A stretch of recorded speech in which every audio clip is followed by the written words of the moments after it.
नमामि भगवत्पादं शङ्करं लोकशङ्करं शङ्करं शङ्कराचार्यं केशवं पादरायणं सूत्रभाष्यकृतौ वन्दे भगवन्तो पुनः पुनः ईश्वरो गुरुरात्मेति मूर्तिभेदविभागिने व्योमव्याप्तदेहाय दक्षिणामूर्तये नमः एकाञ्चनसान्निध्यात् भयमुक्तो ब्राह्म्यं ज्ञानाप्तैर्मान् वन्दे गुरुनायकः नमः श्री शंकरानंद गुरुपादाम्बुजन्मने सविलास महामोह ग्राहग्रासे कर्मणे सर्वतंत्र समन्वय सदात्माद्वैतवेदिते श्रीमते शंकराचार्य वेदांत गुरवे नमः वसुदेवसुतं देवं प्रभुसदानूनमर्दनं देवकी परमानन्दं कृष्णं वन्दे जगद्गुरुम्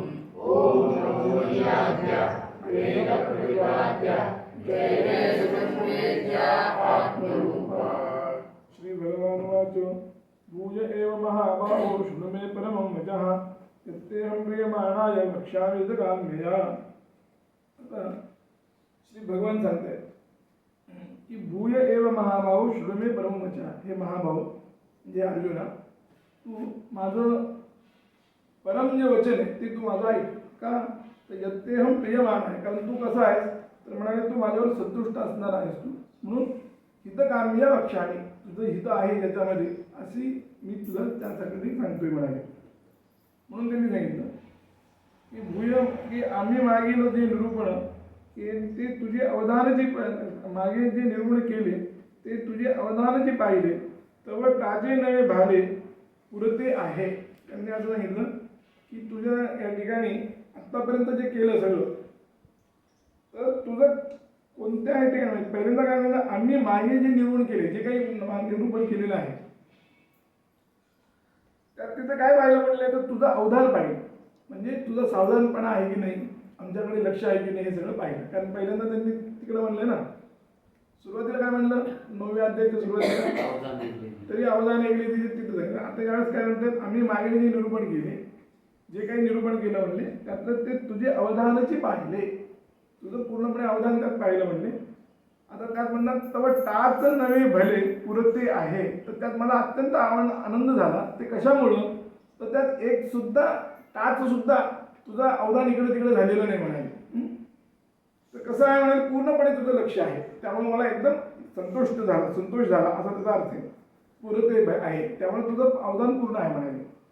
जसं म्हणाले घटी थोडेसे उदक झालीजे तेणे न गळे तरी वारिता भरीजे ऐसा परसोनी पाहिला असी तव परिसविजे ऐसेची होतसे. काय म्हणतात, घटी थोडेसे उदक झालीजे म्हणजे पहिल्यांदा काय करावं लागतं की एखादा घट आहे त्याच्या ठिकाणी काय करतो तुम्ही, पहिल्यांदा उदक घालता म्हणजे थोडंसं पाणी घालता आणि त्याचं पाहता की ते गळतंय का नाही गळत वगैरे पाहता.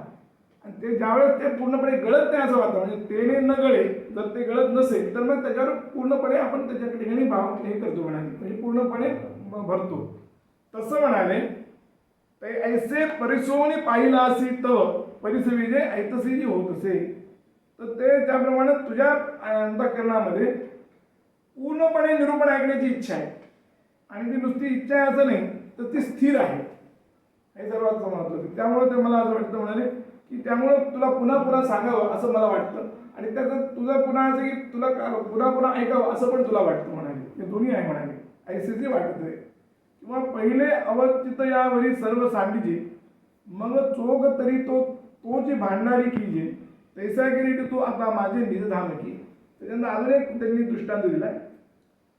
एखादा अकस्मात घरी पाहुणा आला, एखादा आला तर त्याला पहिल्यांदा काय करतात म्हणाले, तर पहिल्यांदा त्याला धन सांभाळायची हे करून देतात, म्हणजे त्याला कोशागार करतात म्हणाले.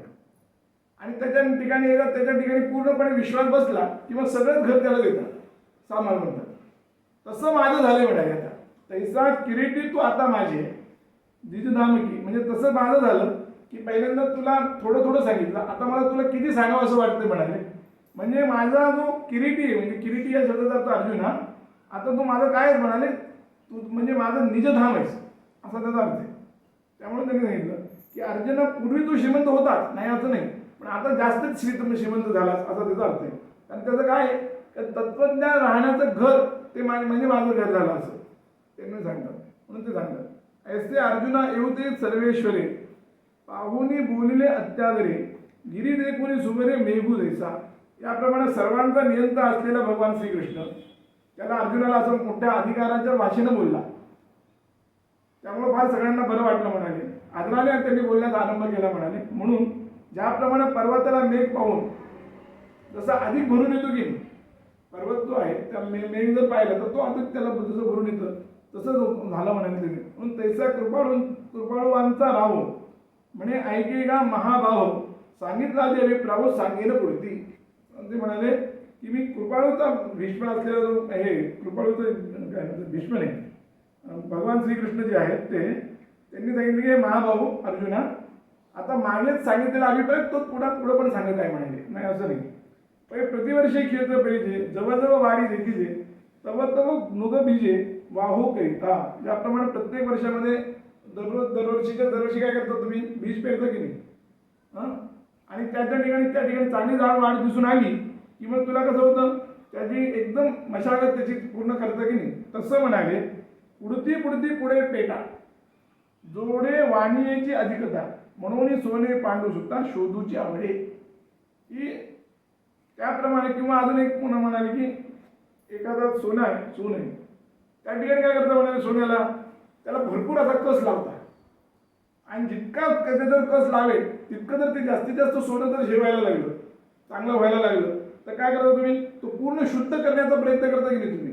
तसं म्हणाले, तैसे येथे पार्था, त्याप्रमाणे इथं या ठिकाणी पण पार्थ म्हणाले, तुझा आभार नाही सर्वथा, आम्ही आपली याची स्वार्था बोलव पुरती. म्हणून ते म्हणाले की ते हे आहे, तुझा आभार नाही हे करायची गरज नाही, आभार तुझा हे नाही, तर काय आमचाच स्वार्थ आहे, आमचाच स्वार्थ आहे, आणि त्यासाठी मी पुढं बोलत आहे म्हणाले.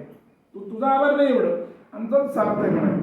जैसे बाळका लेवी जे नेणे, तया शृंगार ते बाळक काही जाणे, परी ते सुखाचे सोहळे बोवणे माऊले दिटी. जसं म्हणाले की बाळक असतो, लहान मुलगा असतो, त्याला काय करतं म्हणाले, तर संपूर्णपणे त्याला शृंगार करतात त्याला, आणि ते शृंगार करत असताना त्याला दागिने वगैरे घालतात. तर ते दागिने त्याला घालतं का, त्याला काही असतं का, काहीच नसतं त्याला, ते सगळं कोणाला असतं, मौलीला असतं. तसं म्हणाले, मी आत्ता जे काही सांगत आहे ते तुझ्यासाठी नाहीच आहे, सगळं आमच्यासाठीच आहे, असं त्याचा अर्थ आहे. आलं लक्षात. तैसे तुझे हित आगवे, म्हणून तुझं हित कशात आहे ते मला माहित आहे म्हणाले. जवळजवळ का तुझं फावे, ज्याप्रमाणे तुला तुझं हित त्याप्रमाणे कळायला लागतं, तव आमुचे राखू तुडावे ऐसे आहे. त्याप्रमाणे म्हणाले आमच्या अनुभवात येतं, तसं म्हणाले आमचंही जे आहे ते सुख, पण आमचं काय होतं, सुख दुप्पट वाढतं म्हणाले, असं सांगितलं. म्हणून असा त्यातला कार्यकारण भाव संबंध यातला महत्वाचा. म्हणजे तू जितक्या पद्धतीनं यानं करशील, ऐकशील, आणि त्याच्यानंतर त्याचा अनुभव घेशील, तितक्या पद्धतीनं आमचं इकडं काय होईल, जास्तीत जास्त सांगणं होईल, असा त्यातला कार्यकारण भाव आहे.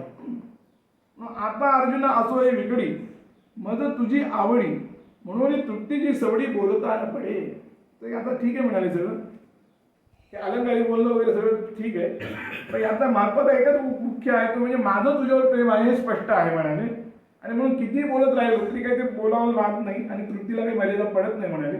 म्हणून आम्हा येतुली या कारणे तिची की तुझशी बोलणे, परी असो हे अंतःकरणे अवलान दिजे.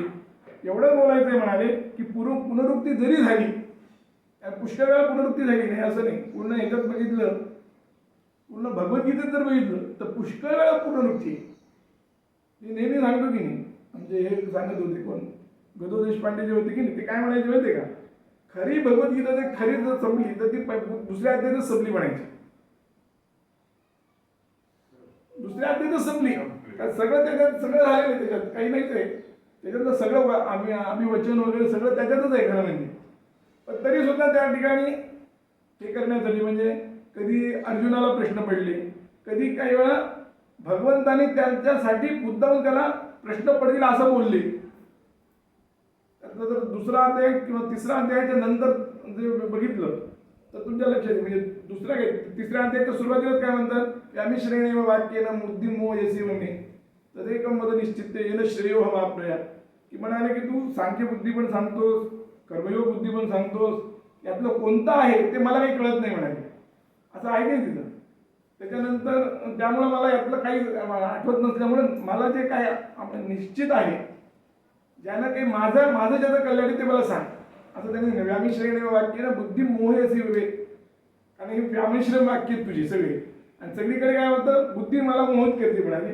म्हणून तदेकम मद निश्चित्य येणं श्रेयो लाभण्या. असं काही वेळा त्यांनी काय केलं की त्याला नाही पडलं तरी स्वतःच प्रश्न केले, त्यांनी स्वतःच उत्तर दिले, अशा पद्धतीनं इथपर्यंत आणलेले. त्यामुळे ते म्हणाले इथं भरपूर जरी म्हणजे अवधान असलं तरी तू काय कर, माझ्या बोलण्याकडे लक्ष दे, असा त्याचा अर्थ. म्हणून आम्हा हेतुरियाची कारणे ते जी तुझ्याशी जी बोलणे परी असो अंत करणे, पुनरुक्ती जरी असली काही जरी असलं तरी म्हणाले तू अवधान देई तरी ऐके का सुवर्म वाक्य माझे परम, जे अक्षरे देवने परब्रह्म तुझं खेवासे आले. खरं म्हणजे असं म्हणाले की तू वर्मज्ञ. वर्मज्ञ म्हणजे काय, वर्म या शब्दाचे दोन अर्थ आहेत. वर्म या शब्दाचा एक अर्थ असा आहे की जर तो एखाद्या ठिकाणी मारलं तर तो जातो, त्यालाही वर्म म्हणतात. आणि वर्मावर घालून आणणे, आणि दुसरा वर्म शब्दाचा अर्थ वर्मावर घालणे असा शब्द आहे. त्यातला तो येतो म्हणजे अंतःकरणातलं महत्वाचा आहे, त्या दृष्टीने म्हणतात ते वर्मज्ञ. यातला समजा काय करायचं, जे शब्दाचा जे अर्थ आहे त्याप्रमाणे करायचं. म्हणून म्हणे माझे जे श्रेष्ठ वाक्य म्हणजे तरी घे ऐका सुवर्म वाक्य माझे परम, माझे वाक्य म्हणाले परम वाक्य. तर एवढं वाक्यच कशाला म्हणाले, वाक्य नाही वस्तुला. काय म्हणाले, जे अक्षरे लेऊन परब्रह्म, म्हणजे संपूर्णपणे अक्षर घेऊनच तो परब्रह्म तुझ्या भेटीसाठी आलाय म्हणाले.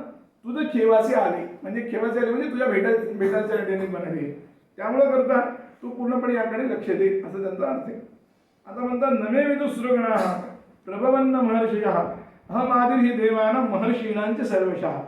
इथं काय आहे, माझं जे संपूर्ण प्रभाव आहे त्यातलं कोणत्याही सुरगणातले, म्हणजे सुरगण या शब्दाचा अर्थ इंद्र अग्नी सगळे झाले, यातल्या कोणालाही माझा ओळखता येत नाही म्हणाले, किंवा माझा हेच नाही आहे, काय म्हणता येईल त्याला, विदू म्हणजे ओळखत नाही, किंवा असं म्हणता येईल की त्या सगळ्यांचं माझ्याबद्दल काही हेच नाही आहे, किंवा सामर्थ्यशाली जे माझं सामर्थ्य ते त्यांना कोणाला माहीत नाही, की देवर्षी सुद्धा जाणत नाही. म्हणून त्यांनी म्हणे अहम, कारण काय, मी सगळ्यांचा आधी आहे. सगळ्यांचा आधी म्हणजे काय, तर ते कारण आहे.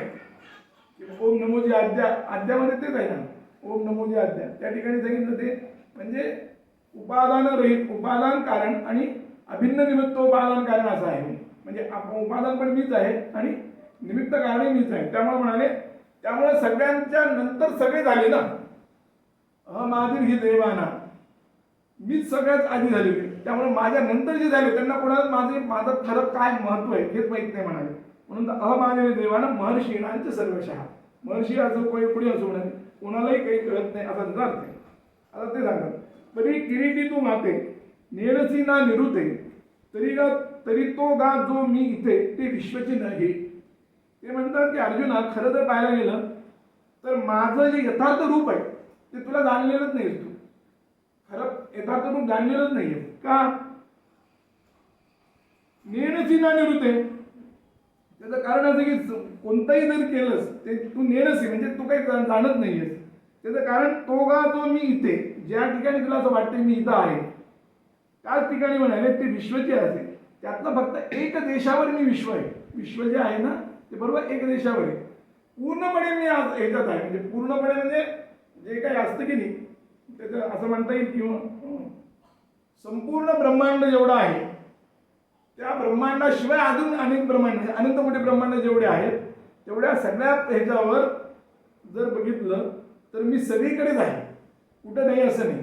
इथं जरी आता असलो तरी याचा अर्थ असा नाही की दुसरीकडे नाही आहे, ते सगळीकडेच आहे असं त्याचा अर्थ आहे. त्यामुळे त्यांनी सांगितलं की तरी तो गा जो मी इथे ते विश्वची नव्हे, म्हणजे मी परिच्छिन्न नाही, परिच्छिन्न नाही. म्हणून देशता परिच्छिन्न नाही, कालता परिच्छिन्न नाही, आणि अनंत म्हणजे वस्तुता परिच्छेद नाही आहे की नाही. सत्यम ज्ञानम अनंत ब्रह्म असं म्हटलंय ना.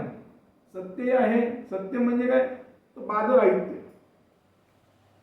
जो आपला हा आहे काय म्हणतात त्याला, बाधराहित्य म्हणजे कोणाला बाध न होणे, हे त्याला म्हणतात सत्य. सत्य या शब्दाचा अर्थ असा आहे की बाधराहित्य आहे. म्हणजे जे कोणतीही वस्तू असो, ती कोणतीही वस्तू ही तुमच्या ह्याच्यात जर बघितली तर ती काय होते, ती सगळ्याचा बाध होतो. फक्त एकच असं हे आहे परमात्मा, त्याचा बाध होत नाही, बाकी सगळ्यांचा बाध होतो. हा दृश्य नष्ट ते बाध राहते. पण ते बाध राहते यामध्ये काय आहे, दोन फरक आहे. नष्ट म्हणलं की त्याचं काय होतं की तो ध्वंस होतो.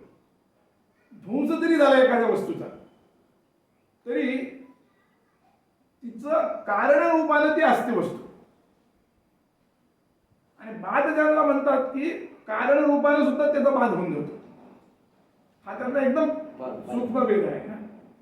ध्वंस सगळ्यांचाच होतो, पण तरी असलं तरी काय होतं की ह्याचा हे सगळं ध्वंस झाला तर काय होतं की ती सगळं जे असतं ते पुन्हा अव्यक्तामध्ये जाऊन बसतं. ते त्याचं म्हणायचं ते त्या ठिकाणी फक्त ध्वंस झाला एवढंच म्हणायचं. पण त्याचं म्हणजे अव्यक्ताचं सुद्धा त्याचा पूर्णपणे हे होणं, बाध होणं. अव्यक्त म्हणजे माया, मायेचं सुद्धा बाध होणं, त्याला म्हणायचं बाध. म्हणजे तेवढ्या जीवापुरते एखादा जर जीव आहे त्याला जर संपूर्णपणे जर तत्वज्ञान जर झालं असेल तर तेवढ्या जीवापुरतं माया सगळी नष्ट झालेली असते, सगळंच नष्ट झालेलं असतं. म्हणून त्यांनी म्हटले, म्हणून सत्यत्वम बाधराहित्यम असं म्हटले. म्हणून त्यांनी असं वरवर नाही सांगितलं, ध्वंसच नाही, सत्यत्वम बाधराहित्य म्हणजे संपूर्णपणे बाध होतो. म्हणून जे ज्याचा बाध जे बाध होतो तो जो बाध आहे तो सगळा बाध कोणाचा आहे, जीव याचा आहे, जग याचा आहे, म्हणजे दृश्याचा आहे. पण सत्य काय आहे ते बाधराहित्य. बाधराहित्य म्हणजे बाधाचा अभाव असणे असं आहे. त्याचा बाध होत नाही, अजिबात होत नाही त्याचा. कारण तेच एकमेव परमार्थ सत्य आहे ना, बाकी सगळे हे येतं असत्य, त्याचा अर्थ हा. म्हणून सत्य तो बाधराहित्य. त्यांनी काय सांगितलं, त्याच्यात सत्य म्हटलं, नंतर ज्ञान म्हटलं. ज्ञान म्हणजे याचा अर्थ पूर्णपणे अनुभव्यता नाही त्याची, तो स्वतः अनुभवरूप आहे, त्यामुळे तो अनुभाव्य नाही. अनुभाव्य या शब्दाचा अर्थ जो अनुभवाचा विषय असतो तो अनुभवाचा विषय नाही, तो कोण आहे, अनुभव रूप आहे, स्वतःच आहे. म्हणून ते ज्ञान. आणि अनंत या शब्दाचा अर्थ सांगितलं त्यांनी. इथं जे सांगितलं ते मी म्हणजे वस्तुता सुद्धा परिच्छेद राहित्य, म्हणजे देशता परिच्छेद राहित्य, वस्तुता परिच्छेद राहित्य आणि कालता परिच्छेद राहित्य. त्यात कोणतं काय आहे की देशता आणि याच्यात सांगितलं तर सगळीकडे व्यापक आहे ना. परमात्मा जो आहे सगळीकडे व्यापक आहे, कुठं नाही असं नाहीच आहे. त्यामुळे तो काय देशता, त्याला कोणाची मर्यादा आहे, म्हणून ते देशता त्याचं साहित्य राहित्य झालं. त्याच्यानंतर याचं म्हणलं काय म्हणलं कालता. कालता तर याचा अर्थ की भरपूर हे वचन आहेत, भरपूर आहे की नित्यो नित्यानाम चेतनानाम वगैरे वचन आहे. ते नित्य, नित्य म्हणजे याचा अर्थ, नित्य या शब्दाचा अर्थ कालही होता, उद्याही आहे आणि आजही आहे ते, असा त्याचा अर्थ. त्याचा अर्थ म्हणजे त्याचा अर्थ काय झाला की त्याला कालाची पण कोणती मर्यादा नाही.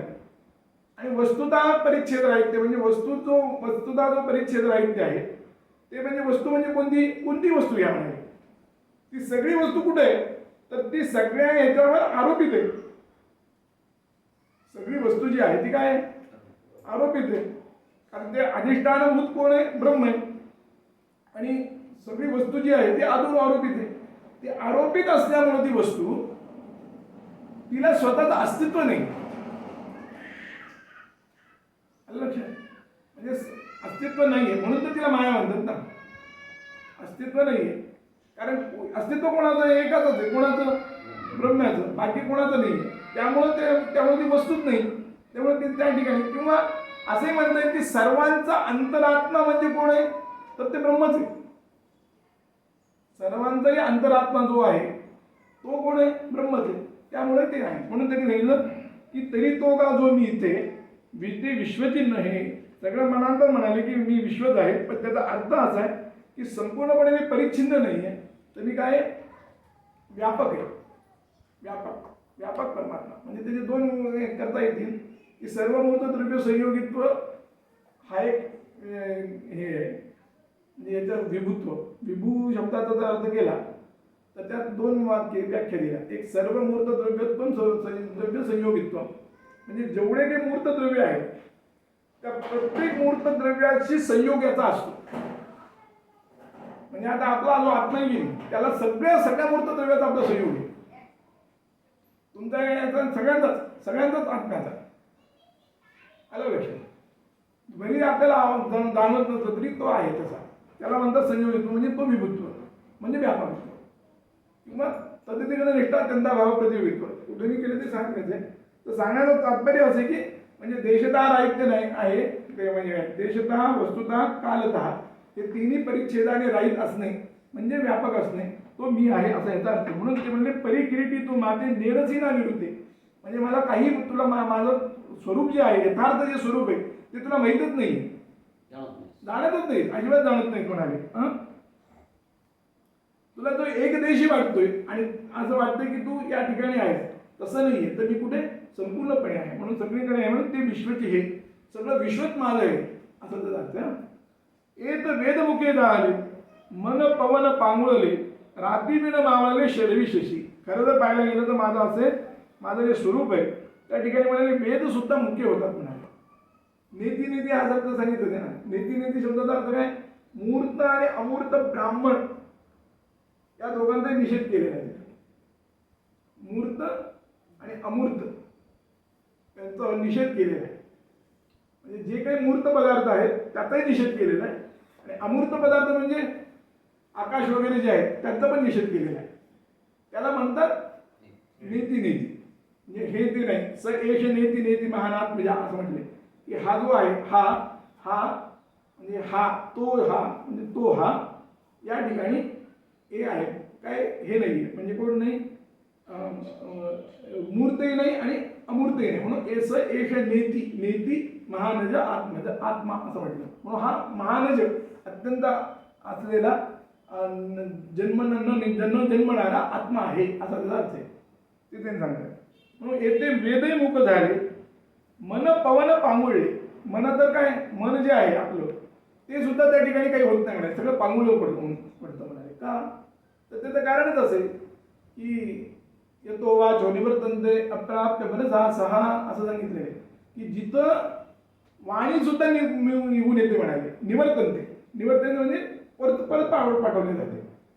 अप्राप्य मनसासह, ते अप्राप्य मनसासह म्हणजे मनासह त्या ठिकाणी होतं.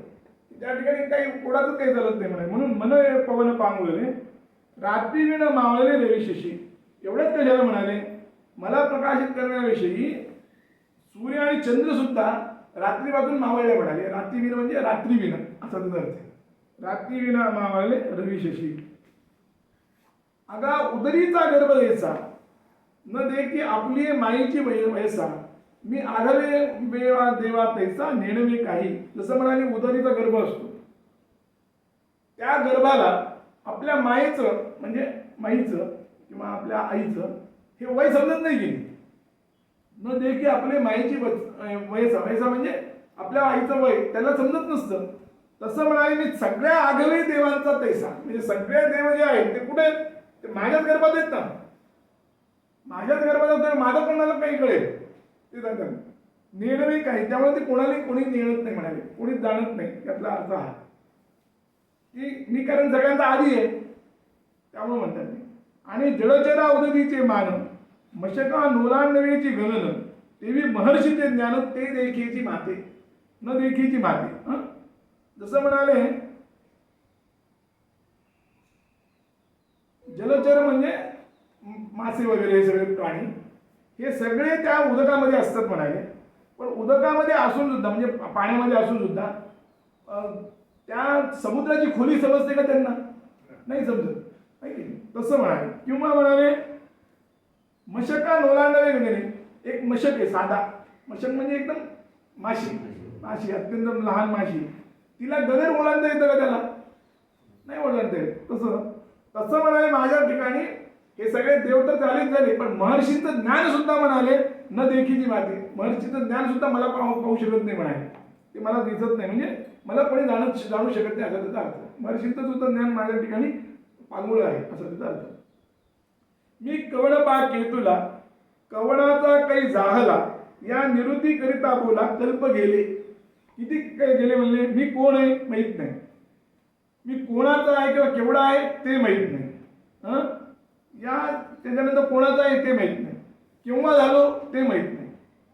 हे सगळी जे हे सगळे आहेत ते या सगळ्यांच्या चर्चा जरी करत गेल्या आणि पुष्कळ केली तरी म्हणाले कल्प गेले म्हणाले, पण त्याला अजूनही माझा पत्ता पाहिलेला नाही असा त्याचा अर्थ आहे. का जे महर्षी आणि या देवा एरा भूत जाता सर्वा मीच्या आधी म्हणून पांडवा अवघड जाणता. त्याचं कारण असेल की हे महर्षी असो किंवा देव असो, त्या सगळ्यांचं काय आहे, किंवा एरा भूत जाता सर्व म्हणजे सगळेच भूतजात. भूतजात म्हणजे याचे नाही, भूतजात या शब्दाचा अर्थ पहिल्यांदा महाभूत घ्यायचं, ते पंचमहाभूत घ्यायचं ते म्हणतात. तर या सगळ्यांना मूळ कारण काय आहे, तर मी जी असावी पांडव म्हणून पांडवा, मी काय आहे सगळ्यांचा आधी आहे ना, आधी आहे. आधी म्हणजे उपादान निमित्त असं दोन्ही कारण आहे. त्यामुळे म्हणलं की अभिन्न निमित्त उपादान कारण असल्यामुळं त्यांना कोणालाही माझं जाणवू शकत नाही, म्हणजे माझं तत्व त्यांना जाणता येतं, म्हणून म्हणाले अवघड जाणता, कारण कोणी जाणू शकत नाही म्हणाले, म्हणून मला जाणणे अत्यंत अवघड आहे म्हणाले. याचा अर्थ आहे म्हणजे उतरले उदक पर्वत वळगे जरी झाड वाळ मुळी लागे तरी मी या जालेनी जगे जाणीचे माते. की पर्वतावरून खाली उतरलेलं पाणी त्याला परत पर्वतावर चढता येतं ना, बरं येत आहे पर्वत यातला एक पर्वत आहे ना, पर्वत याचा अर्थ असा आहे की पर्वत ज्याच्या ठिकाणी असतं त्याला पर्वत म्हणतात. हे माहिती की नाही, पर्व म्हणजे जे हे असतात की नाही कपाऱ्या त्याला म्हणतात पर्वत. ते ज्याला असतं त्याला म्हणतात पर्वत. त्यानं ते जे होतं हे होतं काय, त्या ठिकाणी जे पाणी असतं ते सगळं या ठिकाणी येतं, पण ते पुन्हा वर जाता येतं का, नाही जाता येत. तसं म्हणाले किंवा वाढलेलं जे झाड आहे त्याला पुन्हा स्पर्श करता येतो का, वाढलेलं झाड पुष्कळ आहे ते मुळाला स्पर्श करू शकत नाही. तसं म्हणाले संपूर्ण जग मीच झालेलं आहे, माझ्यापासून जग झालेलं आहे असं त्याचा अर्थ आहे. पण त्यातला दुसरा अर्थ हा पण आहे की मीच झालेलो आहे, दोन्ही करता येतं. तरी मिया झालेली जगे जाणीचे माते, की हे संपूर्ण जग जे आहे ते संपूर्ण जग माझ्यापासून झालेलं आहे, पण त्यामुळं हे किंवा संपूर्ण जगत मी झालेलो आहे वस्तुतः, त्यामुळं माझं स्वरूप त्यांना कोणाला कळत नाही असं त्याचा अर्थ. माझं म्हणजे याचं कारण काय आहे, इदम ब्रह्म, आता अयम आत्मा ब्रह्म असं म्हटले की अयम आत्मा ब्रह्म, हे जे संपूर्ण दिसतं हे अयम म्हणजे काय, दिसणारं जे जे जगत आहे ते काय आहे, आत्मा आहे आणि ते ब्रह्म आहे. याचा अर्थ काय झाला, याचा म्हणजे इयम म्हणजे हे सगळं, म्हणजे हे इदम सर्व यदयम आत्मा, ते पण त्याचा पण तोच अर्थ आहे की हे सगळं जे दिसतं ते सगळं काय आत्मा आहे. या सगळ्या दृष्टीने काय झालं की त्या सगळ्यांचं बाद सामान्यीकरण सांगितलं त्यांनी. काय सांगितलं, बाद सामान्यीकरण सांगितलं. म्हणजे जगत म्हणजेच कोण आहे, आत्मा किंवा ब्रह्म आहे. आत्मा ब्रह्म एकच. जगत जे आहे, जे जे जगत दिसतं ते कोण आहे, ते आत्मा आहे. तर त्यातला म्हणजे हे काय झालं, हे बाद सामान्यीकरण झालं. त्याचा काय होतं, त्याचा जगाचा बाद होऊन जातो आणि आत्मा फक्त शिल्लक राहतो असा त्याचा अर्थ आहे. त्या दृष्टीने जर विचार केला तर तरी मी या झालेली जगे असं म्हणता येतं. म्हणून त्या दृष्टीने केलं तर मीच संपूर्ण जग झालो असं म्हणता येतं. किंवा असं जर समजलं की कार्यकारण भाव जर समजला आपल्यामध्ये, तर मग त्याला म्हणायचं की माझ्यापासून जे जग झालं ते सगळं असं कोणती करा. म्हणून तरी मी या झालेली जगे जाणी जे माते ते मला जाणून शकत नाहीत म्हणाले. का गाभे मने वट दिवसवे जरी तरंगी सागर साठवे का परमाणु माझे सामवे भूगोळ हा. ते म्हणाले एखादं गर्भपत्र असतं ते उमगलेलं नसतं, ते उमगलेलं नसलेल्या गर्भपत्रानं प्रचंड वटवृक्ष आटावा, त्यानं आटवावा किंवा म्हणा किंवा व्यापावा त्यानं, किंवा तरंगामध्ये संपूर्ण समुद्र साठवावा. कारण काय, जरी तरंग सागर साठवे म्हणजे तरंगच त्यानं काय केलं, सागर सगळा साठवला म्हणाले. किंवा परमाणु माझे सामवे समुद्र साठविला आणि परमाणूमध्ये संपूर्ण भूगोल जर सापवला किंवा संपूर्ण भूगोल जो आहे म्हणजे भूमीचा हे हे काय म्हणतात भूमीचा जो गोल आहे तो सगळा त्या कुठं सामावला, त्या परमाणूमध्ये जसा सामावला तसं म्हणाले तरी मिया झाली या जीवा, जरी माझ्यापासून सगळे जीव झाले किंवा मीच स्वतः जीव झालो तरी महर्षी आत्मा देवा, महर्षी किंवा देव असू द्या, माते जाणार हवा अवकाश का, तरी सुद्धा त्यांना म्हणाले माझ्याकडून काही होणार नाही म्हणाले, माझं ज्ञान होणार नाही असा. ठीक अजून बरंच राहील पण ठीक आहे.